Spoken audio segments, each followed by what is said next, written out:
Good morning, everyone. My name is Raven. I'm 17 and I'm a junior at Michele Clark Magnet High School. Hey, my name Nari. I'm 16 and I'm a junior at Michele Clark Magnet High School. What's up, everybody? I'm Mr. Polo. I teach English at Michele Clark High School. I am the principal, Principal Charles Anderson, for Michelle Clark. Um, Today we'll be discussing the history of Black History Month and the importance of it. We decided to explore this topic because most people don't understand Black History Month's importance and most people don't know the history behind it. Um, People often overlook the Black experience, past and present. You know, everything we went through to get here, and most importantly, Black culture.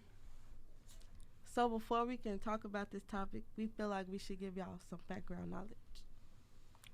Black History Month began as a way to celebrate Black achievements. It's a way of remembering important people and events in the history of African Americans. Historian Carter G. Woodson created Black History Month in 1926. During the 1960s, Negro History Week evolved into Black History Month in 1976.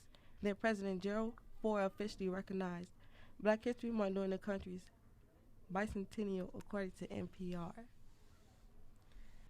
They chose to hold the celebration on the second week of February to align with the birthdays of Abraham Lincoln, the president who abolished slavery, and Frederick Douglass, a former enslaved man who became a key figure in the abolitionist movement.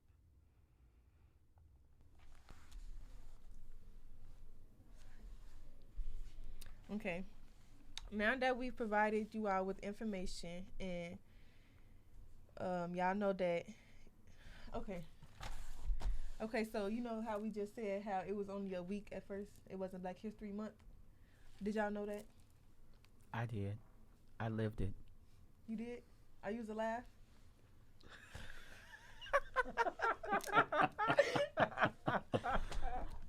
What year did you just say it happened in? It was it was 1926. And when did it become a month? 1976.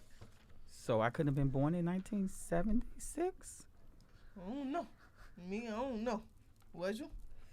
Were you? And no. Are you wasn't?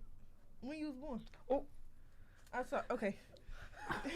There's going to be a lot of edits on this video. I can tell already. Thank God we got Tavares at the engineering head. Give it up for Tavares. So, did you know that, Mr. Polo? Actually, I did not know that. You didn't? I did not. You learn something new every day. That's right. Okay. I swear I learn more from the kids than anybody else, man. I try to teach you some things every now and then, Mr. Polo. It doesn't always happen. Okay. Our next question is, what's y'all feelings? Like, how y'all feel about Black History Month? You go first, man. You're black. But I don't know if they would have known you weren't black. Well, I guess Polo, they probably would have known. So, here's what I would say. One of the things that I feel about it is that it really shouldn't be a month. It should be a life. We shouldn't just say that it's Black History Month, we're celebrating blacks, or it's Hispanic Month, we're celebrating Hispanics. We should celebrate everybody all the time. And I think that we lose the punch in it when we don't. And so you put a lot of emphasis in one month and then it kind of fizzles. It's almost like a Christmas. I agree. And so I think for me that we should look for ways to celebrate individuality, celebrate people, every time we're in contact them with an opportunity to. For me, man, I think of like one of my favorite hip hop songs from this group, Tanya Morgan, and he says this line where he says, "Afro America is actual America," and that's true, man. America was built off of slavery. There is no America without black people, right? Just like there is no America without Native Americans. For me, like I said, it's just a part of history. Black history is history, so it should be taught along with history for like all 12 months. And as far as history goes, like my feelings towards history, you know, I'm gypsy, so a lot of our history is erased as well too. Like growing up and becoming a man, it was hard for me to go back and find history about like my people and my culture. So I feel for you guys, if that's even somewhat similar. You know, that Mhm. feeling of like, yo, we only get this month. Where's the rest? You know. Right. So it's messed up. You know. Mhm. I agree. I said the same thing. I'm like, I don't think it should be no money. It should be every day. We should celebrate it every day.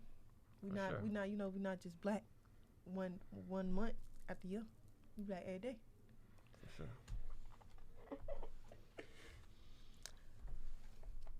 Our final question was, do y'all think that we celebrated Black History Month to like our fullest potential? Like whether in school or outside of school. So the answer to that is absolutely not. But that goes along with why we don't celebrate people, period. Exactly. Because if we were celebrating people as a unit, as a family, as a community, as a nation, there'll be great things that we would see in front of people and not just wait for that 1 month. So that 1 month we highlight people, but we don't necessarily celebrate. And so that highlight is just like a highlighter. We put a yellow mark on it to say we did something, and it's not always enough to create any type of momentum. I think about like when they do Black Restaurant Week. So then you spend a whole week trying to find black restaurants to go to and support. But then do you go back again after that? Right. Or was it just a highlight? You know, I know Amazon does something where they like support black business, so they put some black owners that are selling stuff. But after that, they're not there. So if you don't make a connection with them, then you don't buy anything anymore. And so I think that when we think about the celebration, even within the month, it's hard to say we do anything great with that because it happens so quickly, number one. It's the shortest month of the year. And then the final thing I would say is that we already don't know how to celebrate each other anyway. Right. So then when you get to a month to say we celebrating someone, it doesn't always come true that we're doing it. We just highlight. Like go here and say you did something. Or, you know, now it's the Star Spangled Banner. Or now is, you know, and I don't think we really, and then we hear about things, but it's just 28 days. Right. What you know how you said about do they go back, you know, afterwards, like I feel like most people only like try to do something during that time to be like just to feel good about themselves. So it'd be like, oh, I did this for Black History Month, or I did this, you know, I support black people, and then like afterwards is, you know, it's nothing. They just go back to they regular lives. They, you know, so they just do it for show basically. Yeah. Yeah, I agree, man. I think the hardest thing to practice every day is gratitude, and that's waking up and being like, "Yo, I'm so thankful for this ham sandwich I'm about to eat out my fridge," you know, or I'm so thankful for whatever, you know. I think they say like you could hear 50 positive things and then one negative thing, and then all you focus on is that one negative thing. It's easier to focus on that. Right. So you're right. I feel like it's not celebrated the way it should. A lot of things aren't celebrated the way they should be, to Mr. Anderson's point, man. You know, every day should just straight up be a celebration of life. You know what I'm saying? We're here, we're breathing, we can eat food, you know what I'm saying? We could look at one another, touch one another, even pick up the phone if we need to. 'Cause, you know, one day we won't. Yeah. You know, I would throw in there also is why don't we just start figuring out ways to compliment each other? You know, it's easy to go on Facebook and say negative things to each other. It's harder to go on Facebook and say, you know, or to just see it in person, because I think it's better in person. But how many people make the vow to say every day I'm going to say something positive to 5 people? And work on that. But if we stop and then just do check marks, we'll probably find that we say more negative things to people than we do positive. So what that does is that goes along with why we don't celebrate anything to its fullest, because we're too busy with all our negative things, because social media and TV and all that has made us think that, you know, throwing a glass of wine in somebody's face or talking about them and all of those things. But I think it would have to be us to make that change, to say, let me find, today I'm going to find 6 people that I'm going to say something positive about.